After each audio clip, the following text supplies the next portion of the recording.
Hello people and welcome back to another video. I hope that you like that little spec ad that you just saw because that's going to be the main subject for today's video. But before I'm gonna start this video, I just want to give a huge shout out to Andre and Victor because they helped me with this, and without their help this wouldn't have been possible. So thank you guys for all the help. Now, this video was supposed to be out like 2 months ago, but it got delayed because 1, I wanted to use the friction arms over a long period of time, and 2, a lot of client work piled in, so that's why it got delayed. But we're gonna start it right now. So I don't know about you, but I always like the interesting shots in movies or TV series, and now I can replicate those shots, or I can even come up with new ones thanks to iFootage spider crabs. And as usual, iFootage did send this for me to review, but they are not paying me to say good things about the product. So these are my honest opinions. Before I'm gonna start with the breakdown of the spec ad, I just wanted to say that I use these friction arms for over 2 months now, and hands down these are the best friction arms that I ever used. And I use cheap ones from other brands, but these are rock solid. I just wanted to put it out there. The friction arms that I got are the MA34 and the MA56. These particular models come with quick releases. The LT4 to 5.5 is another long one, but this doesn't come with a quick release. Then I got the support rod SA32 that's extendable, a pipe clamp, and the VS146 suction cup. The difference between these friction arms is that those without quick releases are cheaper than the ones with quick releases. And when it comes to suction cups, the VS146 is the one that can handle a bit more weight, and the other model that they have is the one that can handle 20 kilograms and lower. So first I started to write down all the shots that I wanted to get and the camera gear that I'm going to use, and after that I started to call some of my friends because I needed a little bit of help. So I started alone in the underground parking lot getting all the shots that I wanted, and I was so close to get all of them, but the car broke down. So I had to stop. I had to wait like 3 weeks to get it into the shop, and then I had to wait like 1 more month to get it fixed so it could be up and running again. Before the car broke down, I used the FX3 to get the windshield shot and the starting of the car shot. The shot with the phone where I was sending the message was filmed on the FX3 as well, with the MA56 and the phone holder. Next thing on the list was the wheel shot, and I used the Sony ZV-1 just because my car doesn't have a body with flat sides, so it wasn't ideal to place the suction cup on the side with a heavy payload, so that's why I used a smaller camera like the Sony ZV-1. The last shots that I needed in the parking lot were the ones with the changing camera setup, and as you saw there was a 35mm, a 16-35 and a 24-70, and I got those after my car was fixed, and those were filmed on the Sony ZV-1 as well.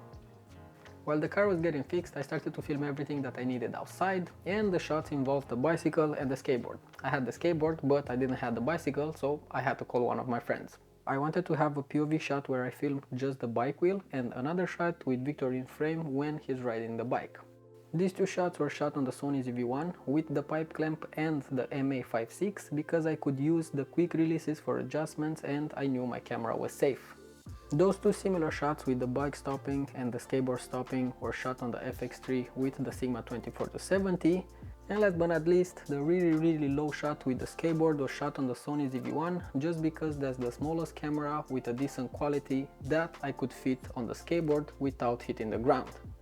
The MA34, or the shorter friction arm, is used as a monitor arm on the top handle, and I like it because I can keep my monitor in place even with a big battery, and if I want to go run and gun, with the help of the quick releases I can take it off really fast. Most of the time I'm using the MA56 to take interesting type of shots depending on my need, and I'm using the LT4 to 5.5 to take BTS footage of myself while I'm on set. The extendable support rod, or the SA32, is being used with my tripod on a separate build to get this cool parallax effect for B-roll on different products. And if you want, I can make a whole separate video on this DIY build. And last but not least, the VS146, the suction cup with a lot of mounting options. What's really cool about this is the fact that you can attach it to your car almost everywhere, and you still have a lot of mounting options to attach the friction arms to. You can clearly see that all the models are well thought, and I like how they thought about the different mounting options on the MA line. You have 2 types of screw options, you have a safety quick release, you have teeth in the middle of the arm, and you don't need an additional tool to screw it on because you have a little door built in. Same thing on the SA32, you have the same type of safety quick release and the same type of connector, so you can add the pipe clamp easily. On the LT line you don't have the quick releases, but you do have a cold shoe adapter, so you can add things like a light for example. On the pipe clamp you have two mounting options depending on what you want to attach, and the same thing applies to the suction cup as well. So you can use it horizontally and vertically. And now let's talk about the prices.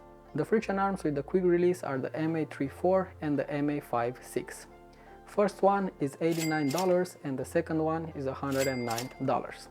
The one without the quick release is the LT4 to 5.5 and that's $59.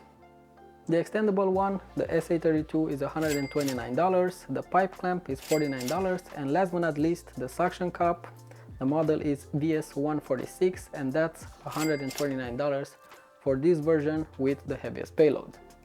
If you're in the market for friction arms, definitely check out these ones from iFootage. I don't want to say they'll last you a lifetime because that depends on you too, but they will last you a very, very long time. So that's the video for today, people. Thank you so much for watching. I hope you guys enjoyed it. That's it. I'm gonna end it right here. Make sure to subscribe if you aren't already, and I'm gonna see you in the next one.